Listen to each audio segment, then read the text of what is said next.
Welcome back, y'all, and today we are back in SnowRunner taking a look at a brand new truck that, of course, is fully console-friendly, and you can also, of course, drive it on PC as well, really any system that you would like. Now, of course, once it gets approved. Now, this is the D3500 by Glitchworks, and it's interesting because from the grille and the headlights, you would say 4th gen Dodge Ram, but maybe from the bumpers or the interior, you might say 5th gen Dodge Ram.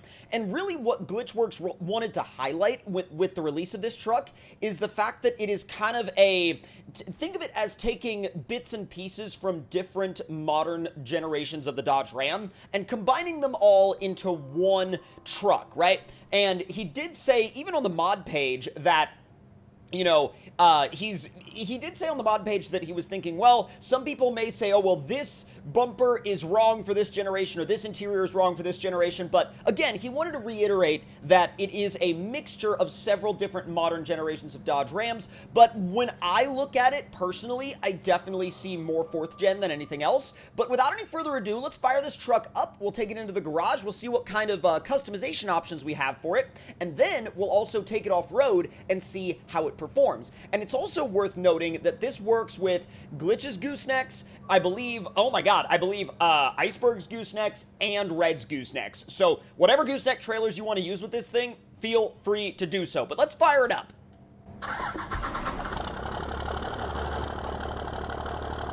It sounds pretty good. It sounds really, really good, actually. Let's see what the horn sounds like. Yeah, I mean, it's pretty much a car horn for sure. I do dig the interior, though. He did a really good job on the interior.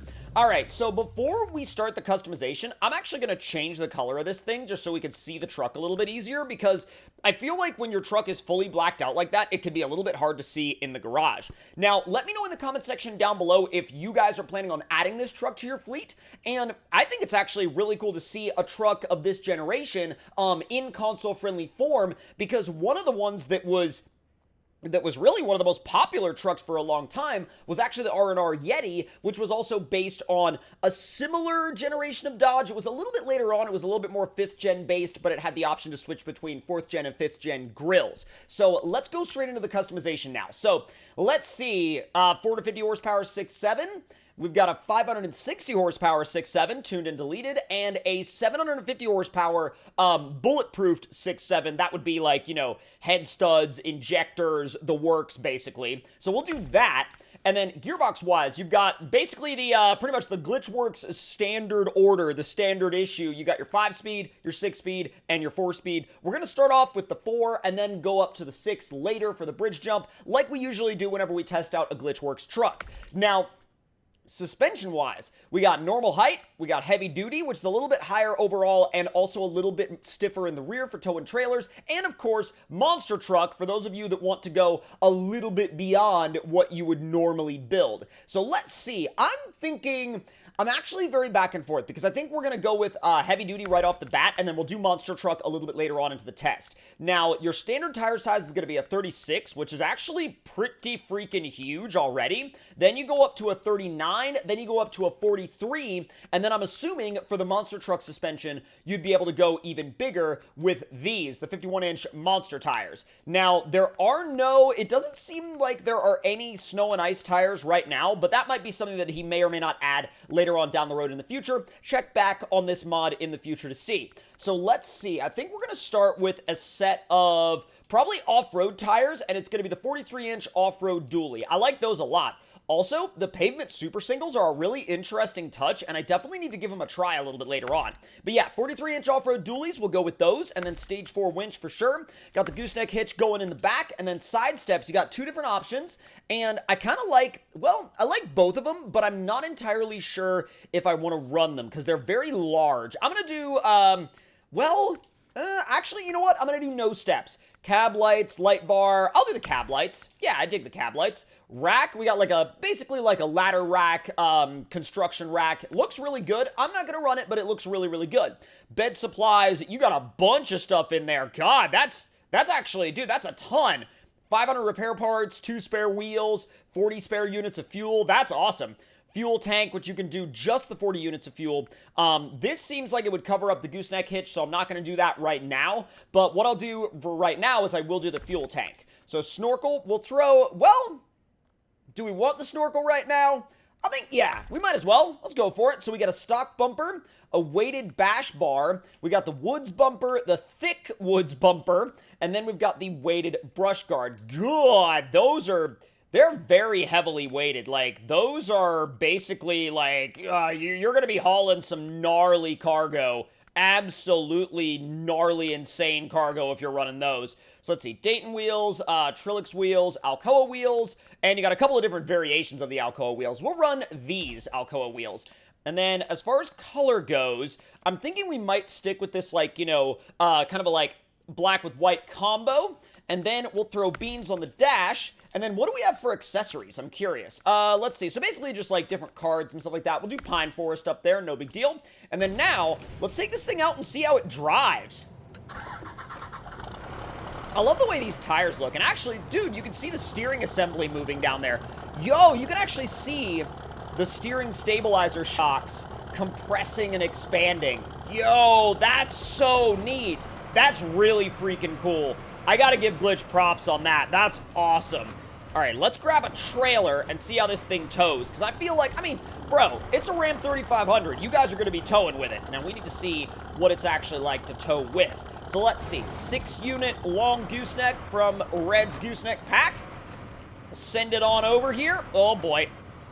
It seems like it's going to do a pretty dang good job of keeping the front end on the ground. So I don't know if we need to worry about that or if we're pretty much good. Long planks. Let's do, I mean, well, the hay bales would be neat because they're kind of a newer cargo. Potatoes. Tell you what. We'll load it up with 6 units of hay bales. We'll see how that is. Okay, so it pulls the front a little bit, like, kind of like right off the get-go. But it's not bad. It's really not bad at all. Yeah, once you're rolling, I mean, it keeps the front end on the ground. The only time it's going to pull the front end up in the air like that is when you initially set off. Everything after that is completely and totally fine. Man, it's a really nice truck, too. Really, really nice setup. I really like it. And I like the way it drives, too. Let's see how she does in the river. Fully working mirrors as well. Check that out. You've got, like, basically full view of your trailer. Oh my god, things were getting a lot sketchier than I thought they were. I realized when the truck started leaning, I was like, why are things getting really sketchy all of a sudden? Okay, all right, I think we're gonna need that weighted bumper. Yep, that's gonna be a thing. All right, now what does the weighted bumper feel like?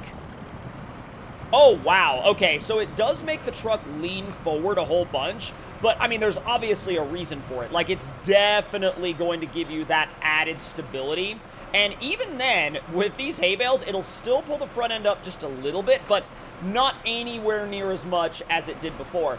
I gotta say, though, this thing is awesome. This thing is genuinely awesome. Like, I love the way this truck drives. I love the way it looks. I love the way that it, like, I love basically, like, what it brings to the table as a mod, you know what I mean? Because, you know, there haven't been a ton of Dodge trucks like this lately, especially in the console-friendly space, and I'm so happy that Glitch decided to jump on this project, and it looks like it's been really well executed as well. So let's make our way down to the mud pits now and see how this thing does down there. Now, when you're driving along, you could really see how much it weighs down the front end, like, with that weighted bumper. And it looks fine when you've got weight on the trailer. The only time I feel like it looks a little goofy is when you don't have any weight on the trailer. So that's always the dilemma for me with the weighted bumpers, is that when I have a bunch of, you know, when I have a bunch of weight on the trailer, I want them. But when I don't have a bunch of weight on the trailer, I don't want them, and I feel like the truck looks goofy because it's sitting so far forward. But it's kind of one of those back and forth, like, prices that you have to pay for good towing performance sometimes. So far, it definitely feels like it's on the more kind of realistic / like vanilla game balance spectrum at the moment. I mean, because this mud isn't all that deep, and you can see it's still starting to kind of spin a little bit. Now, granted, I realize we've got a lot of weight behind us, so that's not really a big surprise. But then again, it would be nice to have a little bit more grip, for sure. It doesn't need to be, like, insanely grippy, but again, I also know that I'm on an off-road tire, not a mud tire, so that's probably also got a lot to do with it. Now, as we make our way down into the mud lanes, I think this thing may do pretty well in mud lane number 1 and then start sinking in mud lane number 2. Come on. All right, let's try standard low. It's just about got it. Like, it's not bad, but it's definitely a little tricky. You can tell right off the bat that it's having to really find its footing. But if you like that aspect of challenge as a driver, I mean, you're going to find it here for sure. Like, it's going to be a very realism-targeted experience. That definitely a really realism-targeted experience for sure. Let's make our way back on around and out of the mud lane now. I'm going to loop it around and try to go back through the second mud lane. Don't know how that's going to go because it's already starting to sink quite a bit. It's already starting to actually be super sketch. Maybe I shouldn't go through the second mud lane. Maybe the second mud lane is kind of a bad idea. Let's avoid mud lane number 2. Let's lay some fuel and boost to it, see if we can dig it out of this mud. Come on! Yo, not bad. Not bad. Just a little bit more. Man, that's a sick photo too, like with the truck all torqued up like that. Oh boy, all right. It kind of drove up on top of the barrel, which is not what I wanted it to do. That barrel is like caught in our drive shaft. That barrel would be donezo at this point. All right, let me go back into automatic mode and see if I can get it into high. Holy crap. Let's see what happens if I just leave it in high and do not lift through this rock field. It's still going. I mean, it's not giving up, that's for sure. As long as you have that top spec engine in this thing, you're golden. You're good to rip on it. All right, so let's see if I can bring it all the way back around and do the dips obstacle. The dips obstacle scares me with this thing. It really scares me because it's not that I'm scared for the truck. I'm scared for the trailer. And I mean, I'm sure you guys can understand why. Because if you, I mean, this could very well be the end of our journey with this trailer if we get it stuck. Find some grip. Find just a little bit of grip. If I could find a little, oh, dude, oh, wait. We got a winch point. Man, I thought that was going to be too far away to winch to, but nevertheless, we got it. All right, now start to cut back. Oh, cut back too early. Yep, definitely cut back too early. Okay, well, maybe not. We're still trying to find some grip. I mean, it's still trying for sure. It's leaning really bad, but there might be some grip left in it. Just a little bit further. Oh my God, this is right on the limit of what would actually like, whoa, I don't know about it, dude. That might be the limit for this truck. That might be right on the limit for it. All right, we're gonna go ahead and detach. And then we're going to make our way back to the road. We're going to take the weighted bumper off. And then we're going to throw a slightly gnarlier tire setup on this thing. All right, so now, first of all, the bumper is coming off. And then monster suspension is going on. And then the monster tires are also going on. And so is the highway gearbox. Quick little refresh of the game. There we go. And as you can see now, we've got the 6-speed. And off to the bridge jump we go. Because now it's time to get, well, admittedly, quite stupid. And with a lot of other Glitchworks trucks in the past that we've taken off the bridge jump, a lot of them have entirely broken the suspension. So will this thing do that as well? I'm not sure.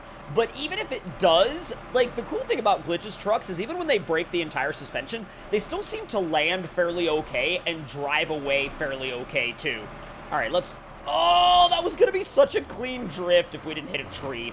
That was literally like a beautifully clean slide, but it just, nope, just didn't work very well. It was just like, okay, yep, that's gonna be that. All right, we're gonna have to use first-person view for this because as you guys know, the camera will glitch under the bridge. Full send, auto mode. Wait for it to switch up to 6th gear. There's 6th gear. All right, now we can switch back to 3rd person and yeet. Wow. Dude, apart from like the initial landing, dude, we barely even did any suspension damage at all. That's really impressive and surprising. That's pretty wild, actually. Normally, Glitch's trucks will completely disintegrate the suspension there, and I mean, I'm not saying that in a bad way. They will just because, like, he balances his suspension points as far as damage to be a little bit more vanilla game focused, but that's wild. I mean, that absolutely soaked it all up. But if you guys enjoyed this video, and of course this look at this truck, make sure to let me know your thoughts and opinions in the comments below. Hit the like button if you enjoyed, subscribe if you're new, and I will see you guys next time.